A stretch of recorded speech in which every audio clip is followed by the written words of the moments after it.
From Lisbon, this is Frontlines and Backrooms Brief, the key stories shaping our world this week and the commentary that makes sense of them. This week, European Union agrees on a 19 billion euros loan for Ukraine and no deal on frozen Russian assets. Divisions deepen inside the European Union over dialogue with Russia.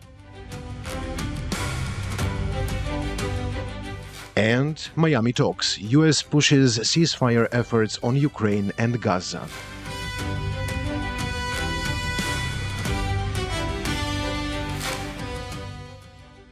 Welcome to Frontlines and Backrooms Brief. European Union leaders have agreed on 19 billion euros loan package for Ukraine after failing to reach consensus on the use of frozen Russian state assets. The deal was finalized following more than a day of talks at a summit in Brussels. European Union Council President Antonio Costa said the package would cover Ukraine's military and economic needs over the next 2 years. "We committed, we delivered," Costa wrote on X.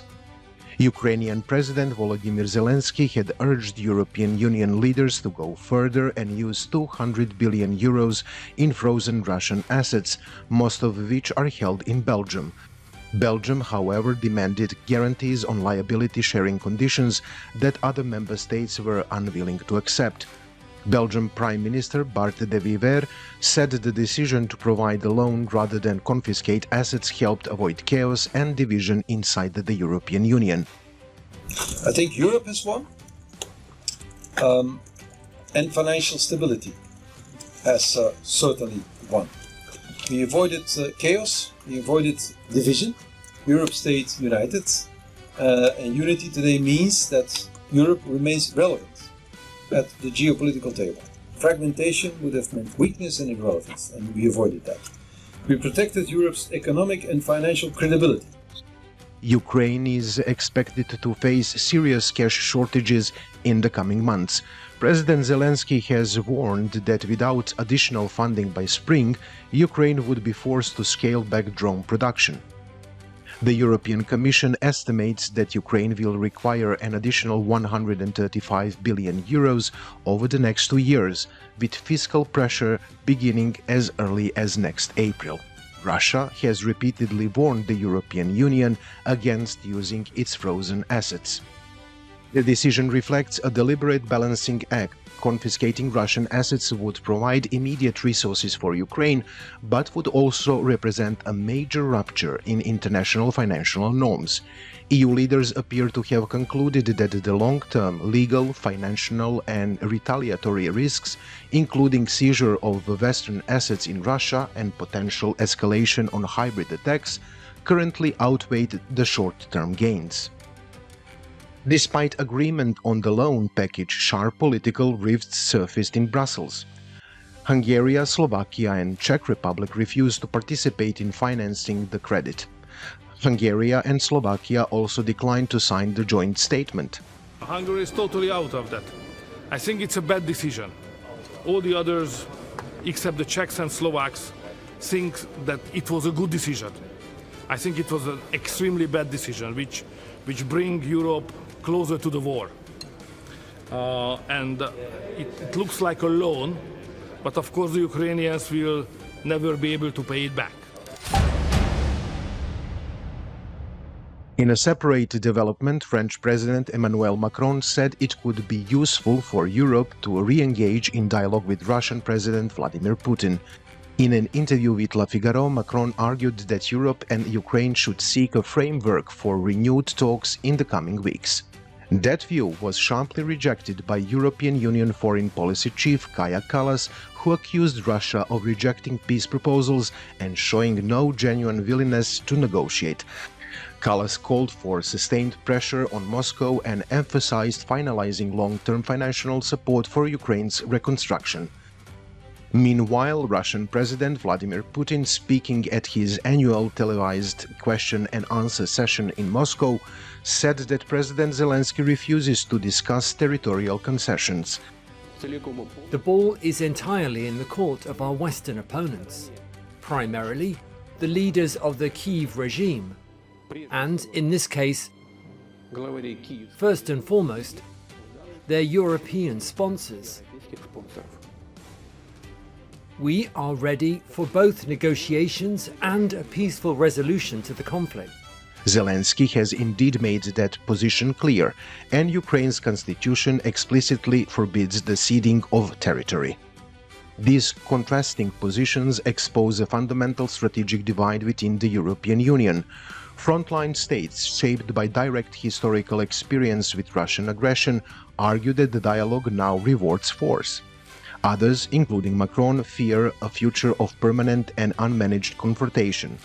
This unresolved tension between moral isolation and pragmatic engagement remains one of Europe's most critical dilemmas.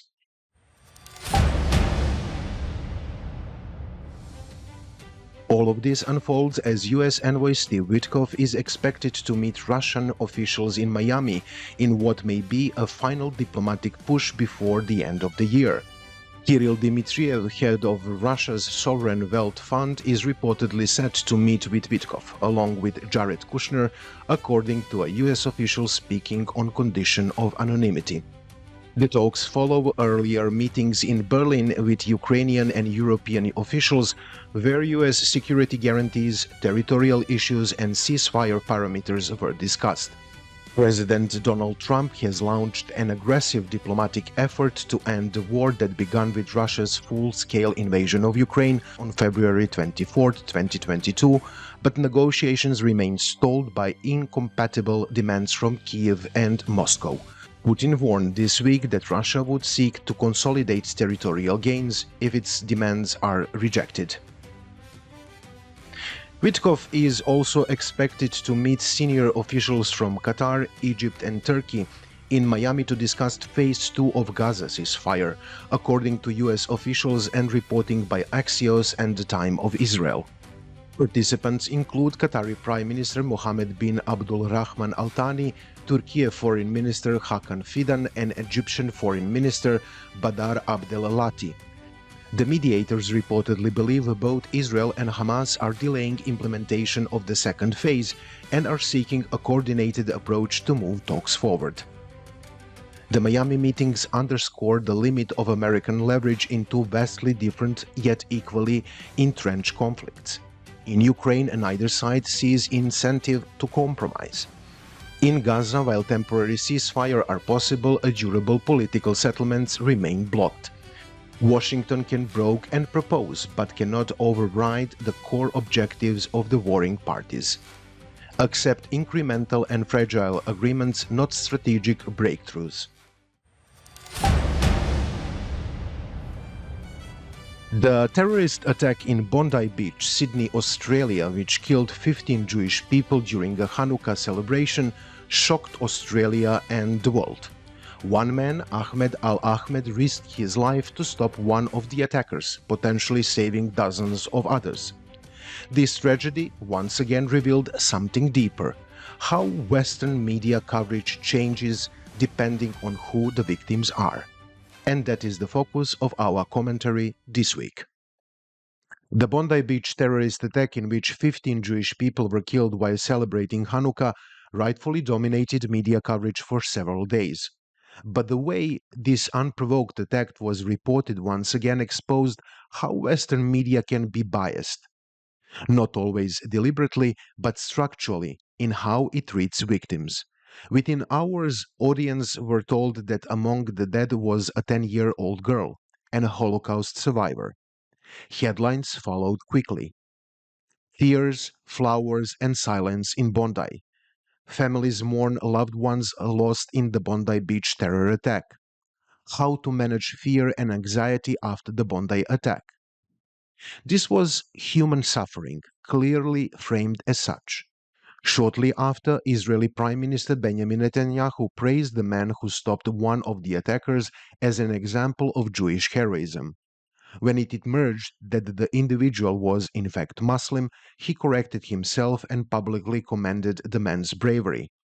Yet that clarification didn't stop Mr. Netanyahu from describing what he called anti-Semitism by Muslims in Western cities like Sydney as a cancer cells, that Australian government had allowed to spread. This was not just inflammatory rhetoric, it was framing mechanism. It introduced a pathological metaphor, an infectious enemy that has quietly seeped into broader media ecosystem, because bias does not always reside in what is reported, but in language, sourcing, and moral architecture, the invisible framework through which reality is constructed for audience. Don't believe it? Here are several headlines about Gaza from around December 16th.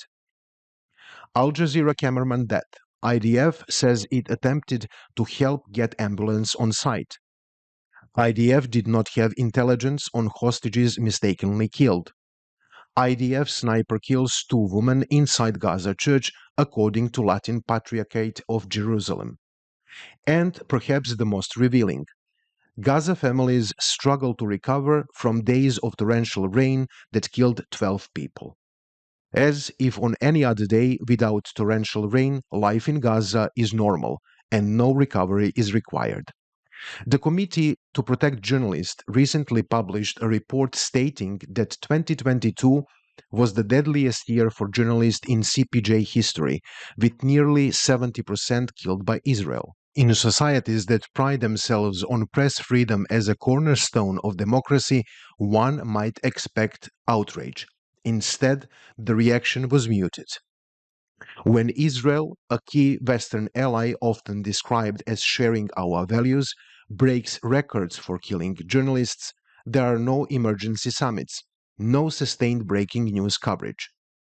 Multiple studies confirm this structural bias. A December 2023 analysis by The Intercept found that US headlines were 2.3 times more likely to use emotive language when describing Palestinian actions, horrific Hamas attack, than Israeli action, Israel strikes Gaza, for event with comparable civilian death tolls. A FAIR study showed that in major U.S. network coverage during the war's first month, nearly 70% of guests were Israeli or pro-Israeli, shaping the explanatory frame. Analysis of Western newspaper from October to December 2023 revealed that Israeli deaths are described with moral clarity: murdered Israelis, Israeli victims, while Palestinian deaths are more often framed passively: Palestinians reported killed, casualties of war, caught in crossfire. The wording is the weapon. It creates a hierarchy of humanization. For Israeli suffering, active verbs, moral certainty, personal stories. For Palestinian suffering, passive language, abstraction, conditional doubt. The most insidious phrase of all, the Israeli-Hamas war. It linguistically erased more than 60,000 Palestinian deaths, over 70% women and children, the displacement of 1.9 million people, and the systematic destruction of homes, hospitals, universities, and libraries, reducing it to a symmetrical conflict between a state and a militant group. In Israel, the bias is not subtle, it is doctrinal. Major outlets operate under military censorship and the near-unanimous editorial line. Palestinian civilians are routinely described as human animals, terrorist sympathizers, or worse. Visual coverage of Gaza's devastation has largely been absent from Israeli screens. Polling reflects the outcome. A November 2023 survey showed that the majority of Israeli Jews believed that IDF was using too little force in Gaza, the result of a media ecosystem that frames every Palestinian life as an extension of a cancerous enemy. This is not accidental. It is the bias of access, the bias of geopolitical alignment, the bias of our people versus their people. When an entire population is framed as a disease, its destruction no longer registers as a tragedy. It becomes therapy. The role of journalism in war is not to act as a stenographer for militaries, but as a witness for humanity. When it fails at that task, it becomes complicity dressed as news. Our next episode of Frontlines and Backrooms podcast focuses on media framing and the war in Gaza through two in-depth conversations, one with a journalist and one with an academic examining how narratives are constructed, filtered, and enforced. The episode drops on December 28 at 8 p.m. GMT. And that's the world this week. From the Frontlines and the Backrooms, I'm Vladimir Bovetic, and until next time, keep looking beyond the noise.